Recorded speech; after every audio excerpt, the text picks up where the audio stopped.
I've had Obsessive Compulsive Disorder, or OCD, since the age of 5.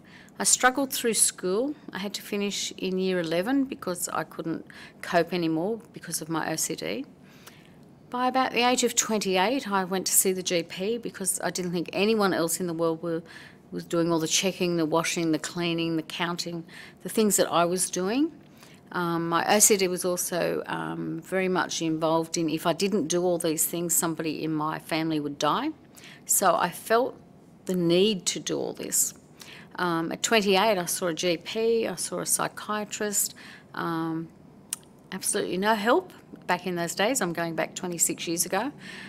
So no one knew why I was doing these things.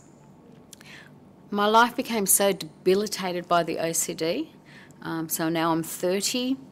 I was spending my life sitting in a chair. My husband would wake me up of a morning, shower me, dry me, dress me, and put me in a chair, and that's where I'd stay all day till he came home from work, because it was much easier to sit in that chair than try and go to the toilet and then spend hours washing my hands, or try and go out, because I would spend hours checking the doors, the stove, the windows, etc. One night my husband came home from work and said, "I want you to listen to this story." And he'd picked up a women's magazine at work in the lunchroom, was just flicking through, and he started reading this story about people with OCD. Now, he read the story to me and we both just cried, because we then realised I had an illness, it had a name, and there was somebody who was treating these people, and these people had gotten well. So we took it to the GP the next morning. He rang the clinic at the time, it was at St Vincent's Anxiety Clinic, and booked me in. I had to wait 4 weeks to get in.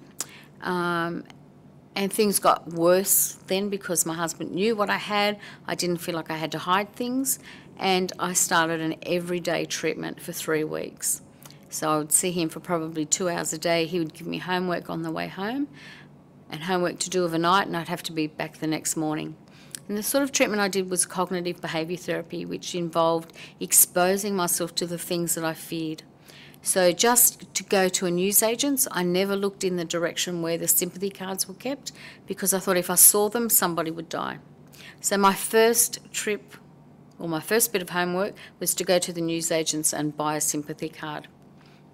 Sounds easy. Lots of panic, lots of crying and carrying on. The next day I had to write on it and send it to myself. So lots of little small steps until we went to places like funeral parlours, cemeteries, the morgue.